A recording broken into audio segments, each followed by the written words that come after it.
Just arrange the word because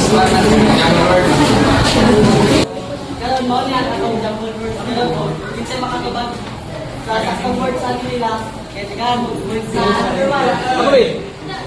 Ano nga tayo? Eh, tanto ang nila. Kaya sana. Ise.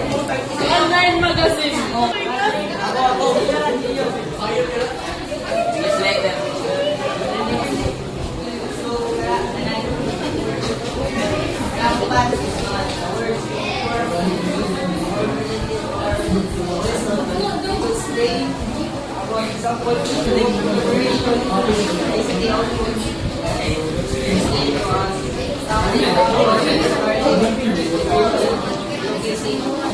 Awards yung form are already are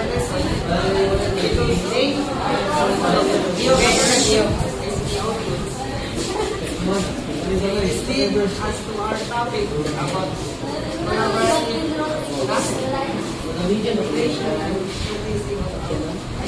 Good day everyone. Our topic for today is about collaborative ICT content integration. So, collaborative ICT content integration is the process of combining tailored needs, skills, and outputs from previous lessons into one unified digital content. So, it is combining mga natutunan skills and outputs from previous lessons and merging into a digital platform. So, ang goal natin is para mas organize, accessible o interactive ang learning materials and outputs. So, para mas collaborative ang paggamit sa ating natin. Then, ang example natin is Google Classroom. Google Classroom is big portal of pages where Google Classroom involves teachers and students. And then teachers will post uploads, assignments, outputs, projects, and etc. So, collaborative ICT content integration means putting together multiple learning materials and outputs in one online place and working on them with others. Good day everyone, I'm Charlotte Bongkod and now I'll be reporting the forms of collaborative output. So there are three forms of collaborative output: the online newsletter, blog, and online magazine. So I'll be focusing on online newsletter. Online newsletter is a digital publication sent or posted regularly to inform readers about updates, events, or topics of interest. So instead of being printed, pwede siya i-share through emails, websites, or social media. Ang iyang purpose kay ma-inform or update ang mga people para makibaw sila sa mga usay announcement o upcoming activities. For example, a school may send an online newsletter to inform students about upcoming events or sa mga upcoming schedule sa exam. So in short, ang online newsletter is an easy and fast way to share information digitally. Good morning everyone, my name is Leon Alexis Espino and my topic for today is forms niya sa collaborative outpost niya, vlog. So para ninyo kung sa vlog. A blog is an online page where people share information or ideas related to goals. Correct. Ang vlog, magamit po din mo siya o mag-publish ka ng mga articles niya mga reader or users sa kaning platform ng vlog kahit maka-interact sila via comments. Yung vlog, magamit po din mo siya mag-post ka dito mga tutorial, mga anything makatabang yan. Pwede po din mo siya magamit for educational purposes. Pwede ba rin kumanda yan eh? Pwede na. Good morning everyone, my name is Angel Misadorano and today we'll tackle the third form of collaborative output. It's online issue, also known as magazine. Well, it is a digital magazine that you can read. Instead of reading it on a hard copy, you can read it online. Just like a organizational publication, it is also organized into sections. First section is features. Features is like long articles that tackle trending topics as well as social issues. Second is editorial. Editorials is where authors or writers express their opinions about certain topic. Third is visuals. Visuals is where photos, posters, infographics, and etc. will be found. And lastly, multimedia content. Multimedia content includes videos, animations, etc. Well, online issues is good because it is readily accessible. It is also eco-friendly because you will not be needing hard copies that will require papers. Example of online issue is when a school posts in their online magazine or through Canva or they will share links. Instead of handing out hard copies, they will just send links to their GC such as like that. That's all. Thank you.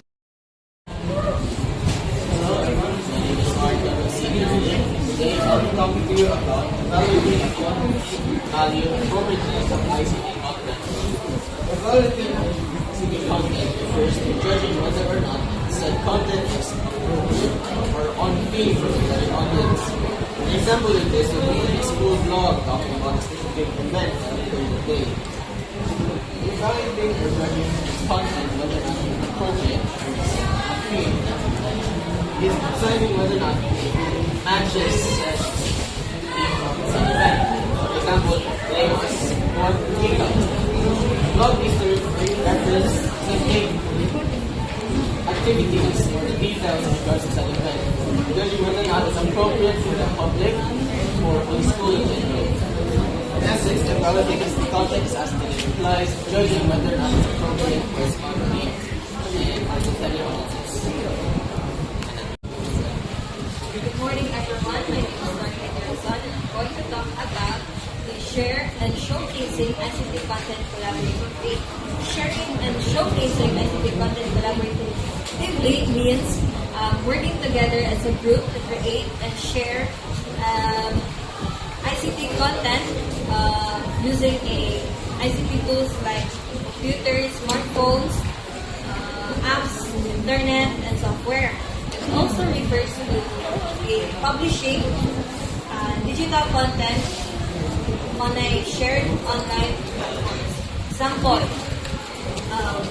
Nais ako good na nag-ginoo ka ng PowerPoint presentation online. And another example is when students create a digital announcement using Canva to share it in NGC. Good morning, everyone. I am Lisa Canabamo, and I'm going to talk about collaboration. So, collaboration means working together with others to achieve a common goal. So, in ICT, collaboration happens when students work together using technology such as computers, internet, or any digital tools to create projects or presentations. So collaboration is working together with other people na dili na siya rin matrabahoan na siya tutulong ng tabang niya. So for example, naamoy group project sa ICT and then mag-collab mo sa inyong group and each member has a specific role. So panakita na usa ka member kay maghimo PPT and then ang usa kay mangitag information sa internet and ang usa po kay maghimo mag-report sa imong project and during reporting. So kanang members kay na-jay iyang so para mo na ang collaboration. So next, peer evaluation.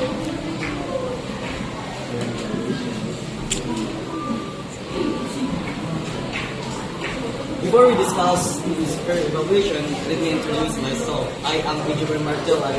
Today I'm going to talk about peer evaluation. Peer means same level. A person of the same age, level, or status, such as a classmates. Then evaluation means evaluation means judging or assessing something. So peer evaluation is the process where students judge or assess the work, effort, or contribution of their classmates.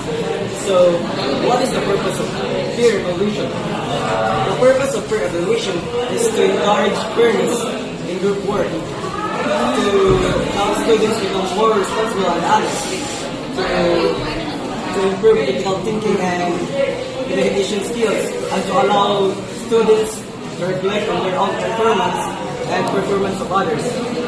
But how peer evaluation works? Peer evaluation works, let's say, students are given a set of criteria such as participation, cooperation, or quality of work. Each student evaluates their classmates based on the criteria. And the teachers reviews the results and may use them for grading or feedback. Kaya sa itong buhat ng iskola na ito, while nag-report na din sa tubangan, ngayon nag-evaluate na ito atong mga classmates. So, that's how peer evaluation works. And also, peer evaluation has possible challenges because some students may be biased or influenced by friendships. Others may feel uncomfortable evaluating their classmates. And that's possible challenges of peer evaluation. So, ano importante man diya ang peer evaluation? Anyway, ano ba po? Gano'ng importante man natong ang peer evaluation? Gano'ng importante man ang peer evaluation? Para Yes, tama. Peer evaluation is important because it promotes fairness, responsibility, and honesty. That's all. Good morning, everyone. I am Richelina Pilar, and today we will talking about the target audience. So, what is target audience? Anyone? Is there an idea sa ang target audience?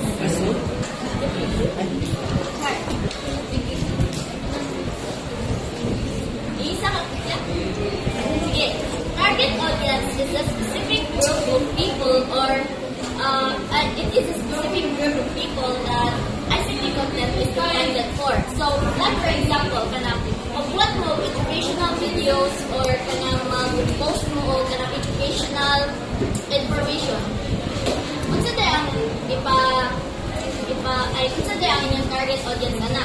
So, di ba, students or teachers. So, if magkano sa ICT content, dapat nasit mo yung target audience sa inyong handle nga ICT content. That's all. I can Cardanana. I'll be talking all about integrated ICT content. So, it's basically where technology takes place on your work, teaching, and learning. So, like for example, learning of reading articles, that's considered as integrated ICT content.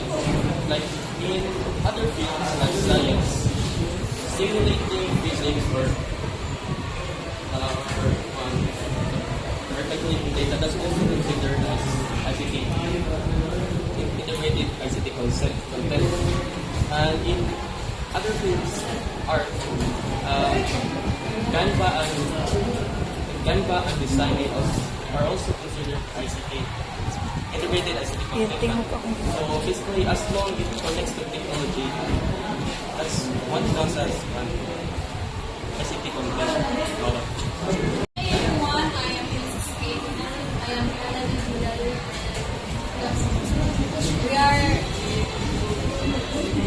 We are going to hatag sa assessment. So, sa pamagi sa